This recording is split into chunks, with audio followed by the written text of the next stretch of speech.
Welcome back to Not Your Average Joe and Dad, and today we'll be talking about some more of our stories, and we're going to bring you along for the ride. Well, I get my microphone's falling here. Let me fix it real quick. I'll have to hold it this whole time. That'll work.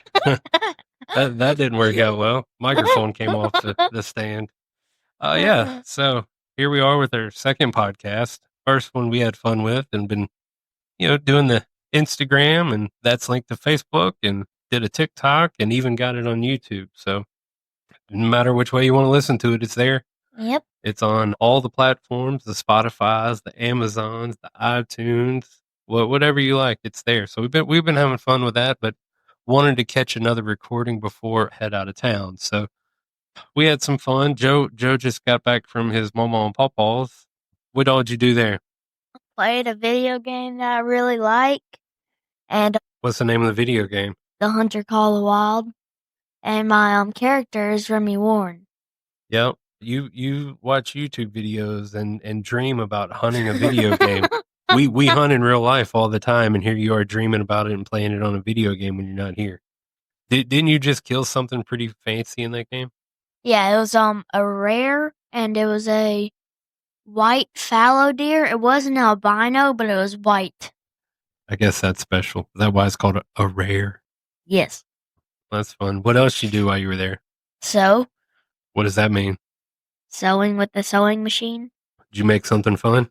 I made a pillow that had that has camo patches on it because I kind of cut up the pillow wrong. Well, tell me how you make a pillow.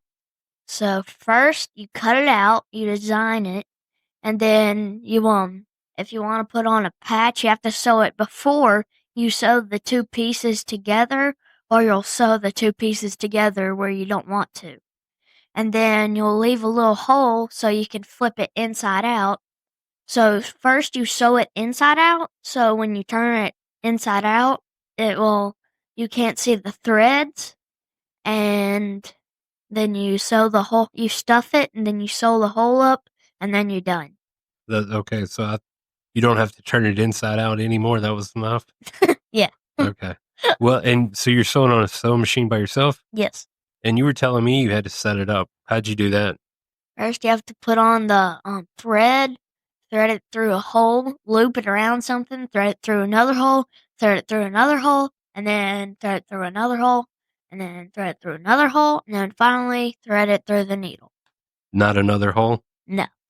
I'm glad you know how to do that, because I have no idea what you just said. Sounds complicated. It is. Yeah. But you came back with some pillows. Was that your first pillow? No. No, you've made a lot of pillows? Yes. I don't have a pillow. I guess that's my next project. Okay, good. I need a pillow. So you did that. You came back. You wanted to get back home to watch the Super Bowl. Super Bowl. Which was very one-sided, kind of underwhelming. Yeah.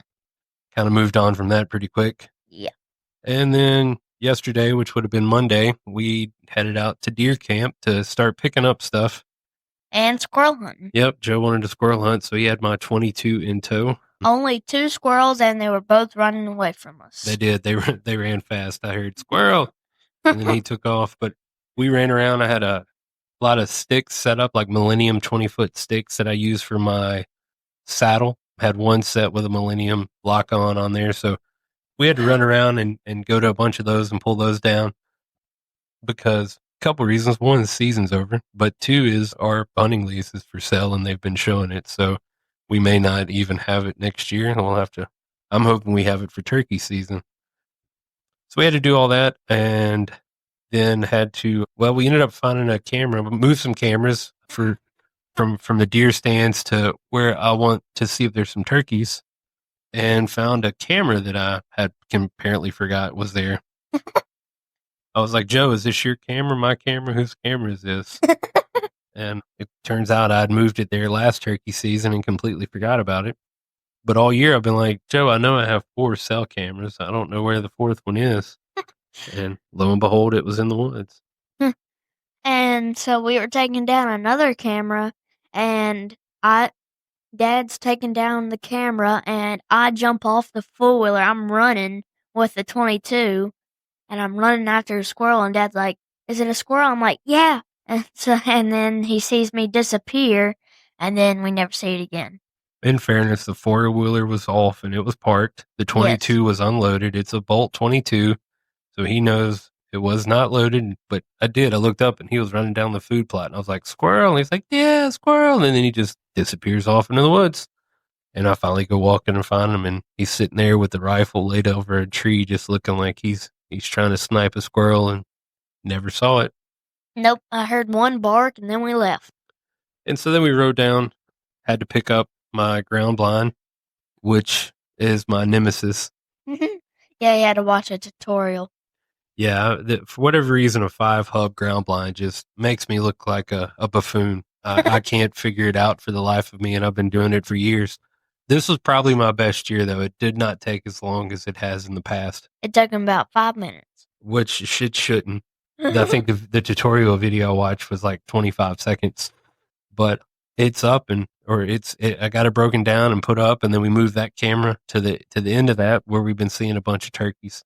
Oh, and then we moved the camera that we had on that field to the end of the field to look for turkeys. Yeah, we blew a couple wood ducks off of a little water. Yeah.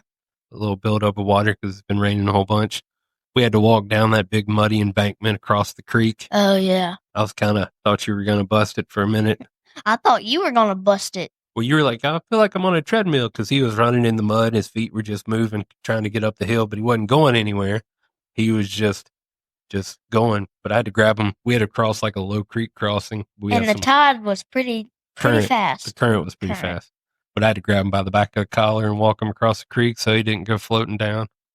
Or floating off, I should say. But we made it and got everything put up. And a few times I thought Dad was going to fall because he was like, whoa.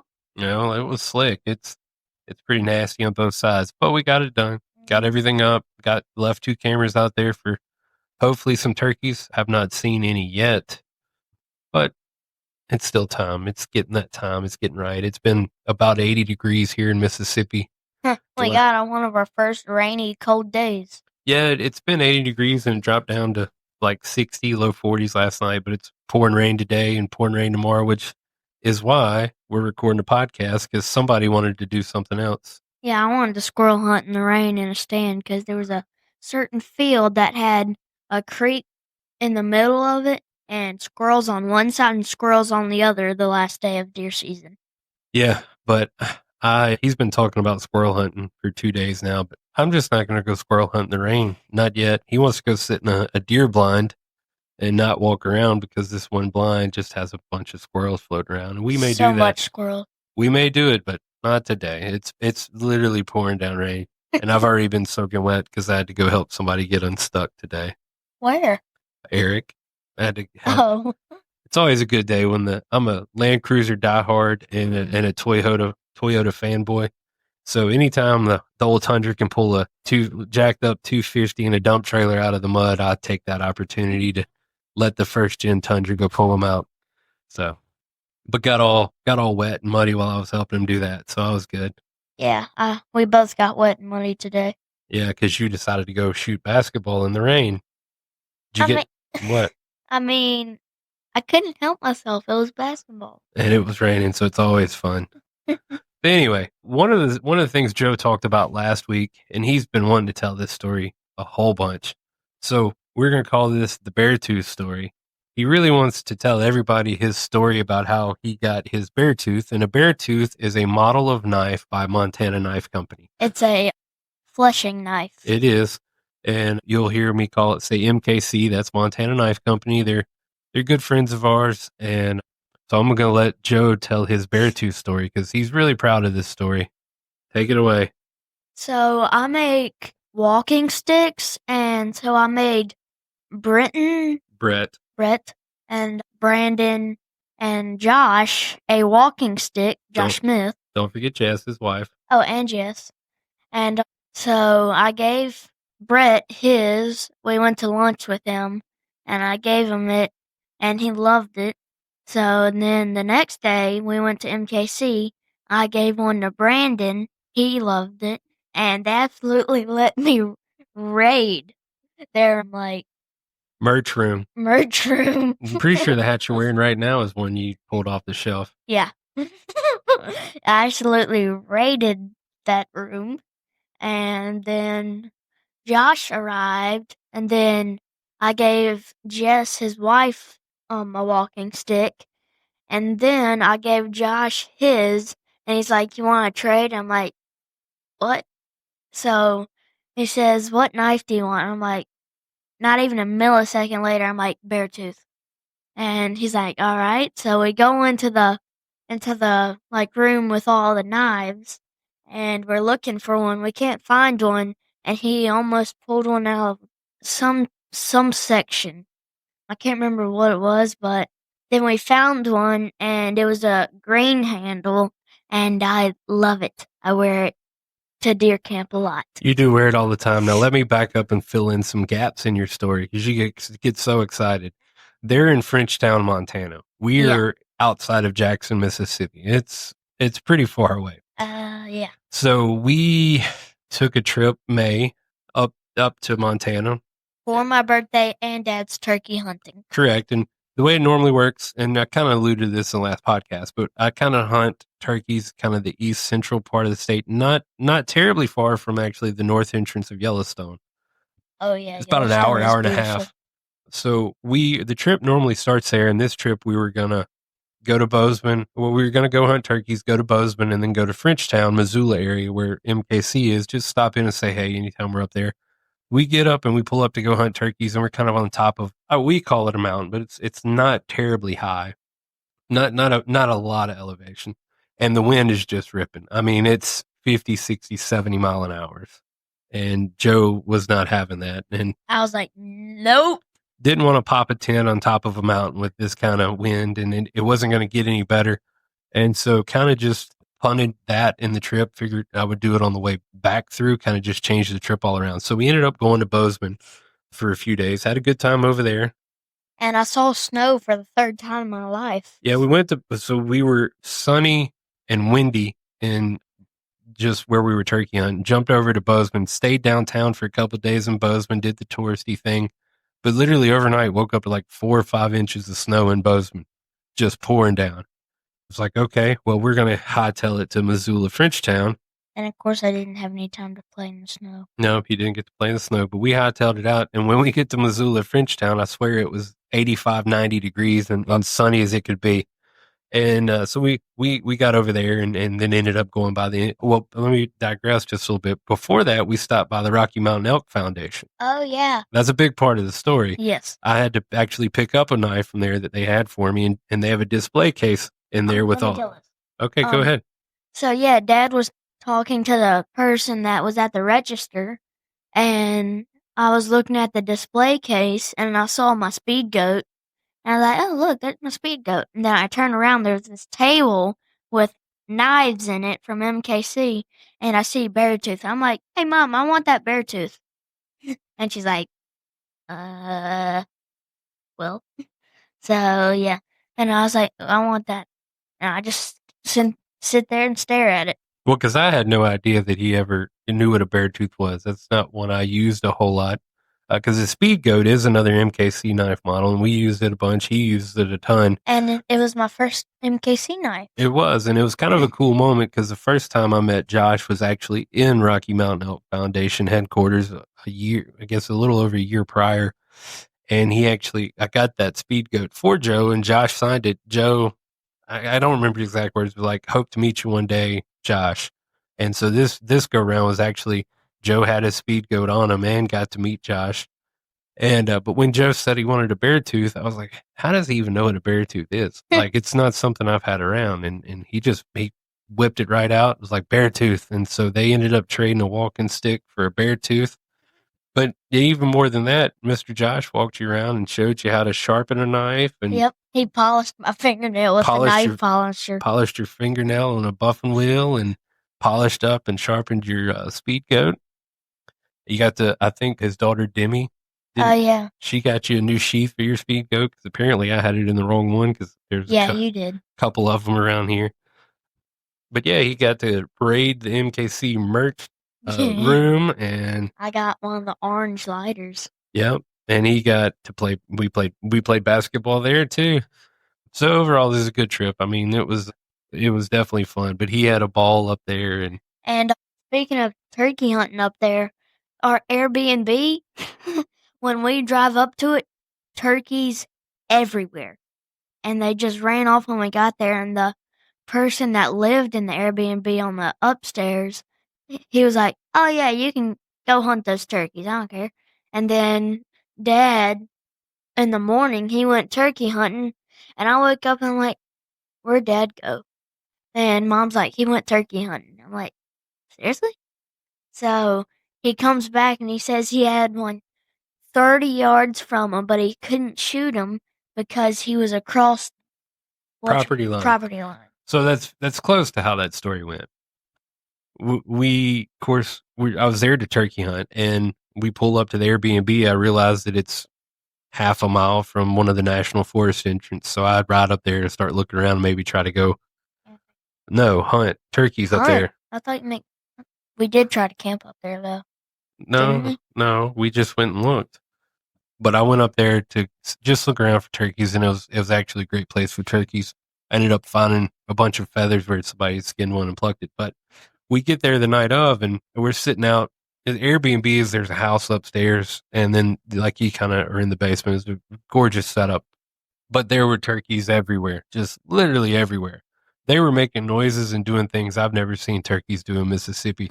And me and Joe were just sitting back there watching. I got to talking to the guy that owns the place. He's like, "Oh man, if you want to go shoot a turkey, go shoot a turkey." I was like, "I'll take you up on it." So the next 2 mornings or 3 mornings, I'm out there every morning, and the turkeys have disappeared. Like there were no turkeys. The very last morning is what Joe's talking about, and I had one come in. It was kind of a smaller parcel of property, so I was making sure I was on their land and everything. And I had one at 30 yards, 40 yards, and I'm watching him, and he will not close. And I have a perfect shot, but he is on the other opposite side of the property line, and I just couldn't close him the rest of that distance.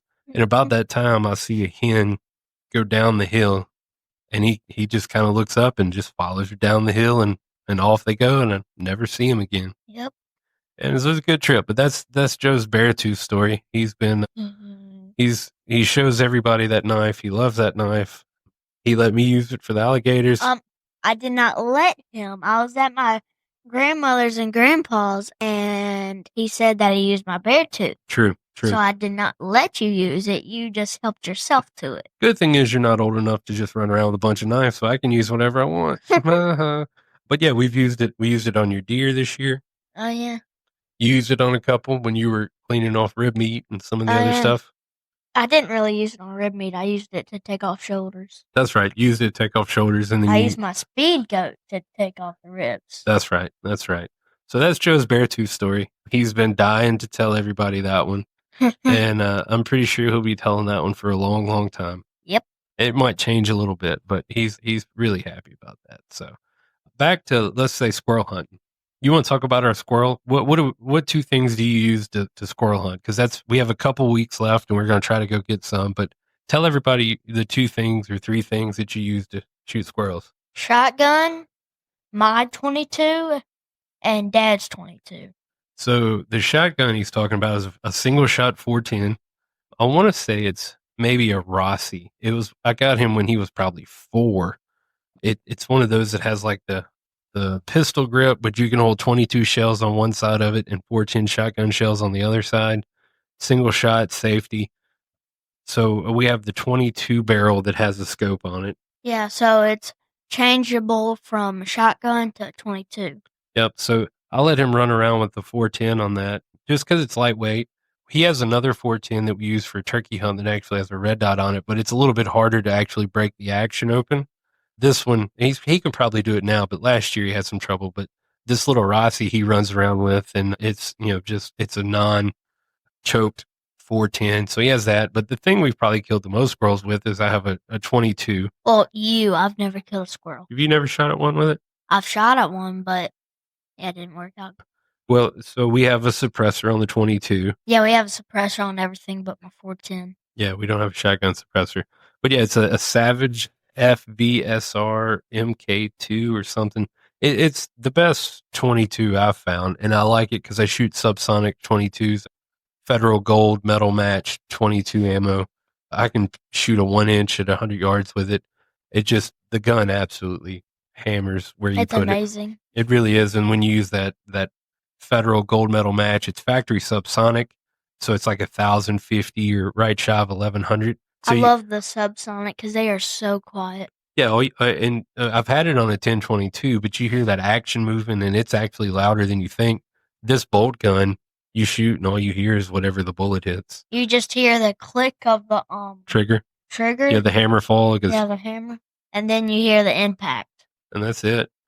It's kind of like click, boom. It's nowhere near that. Well, You were way louder than that is. Click, But click. that's really fun to run around the woods with because, I mean, if you've ran around with a 22 shooting CCI, Minimax, or whatever it is, they're not that quiet. When I was younger, I thought they were quiet. But ever since I've started shooting things suppressed, I'm like, man, these are loud.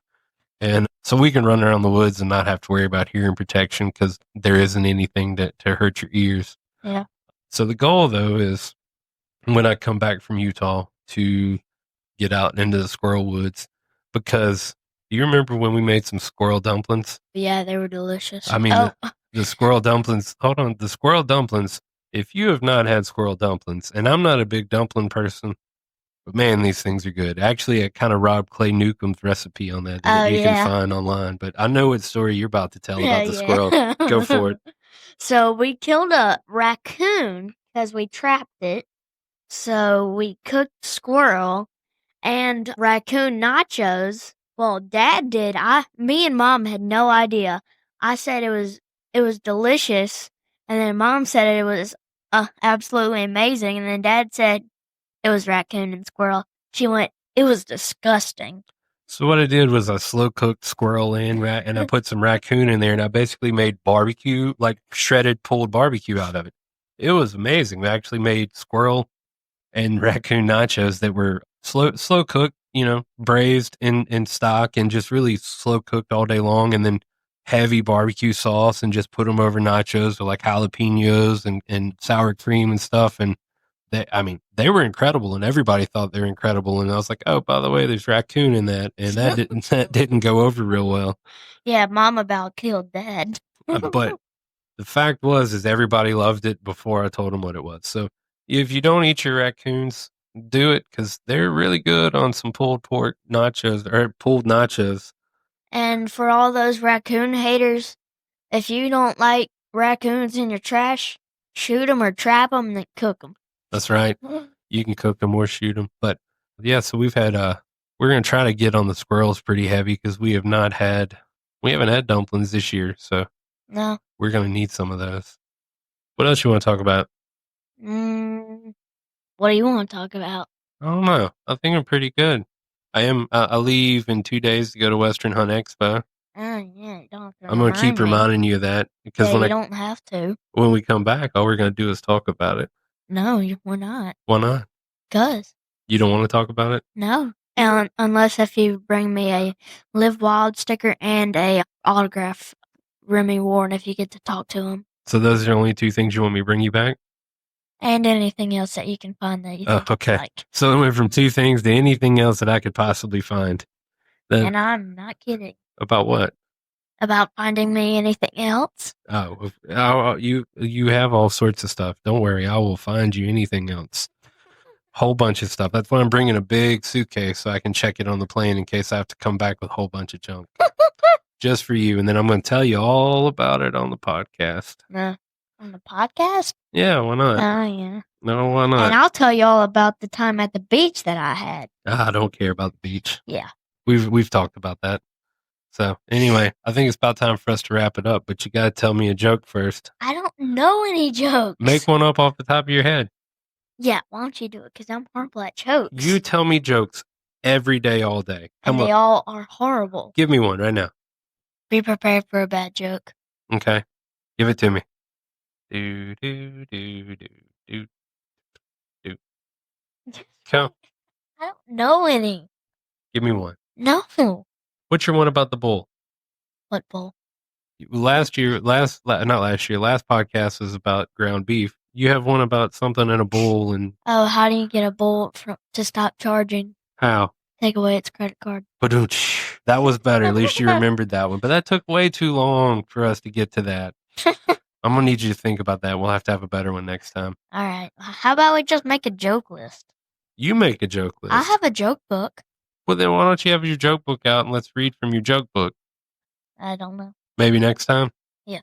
All right. I think that's going to about do it for today. We just wanted to get one out here before this week was over with. And hopefully you like it. If you do, what do they have to do?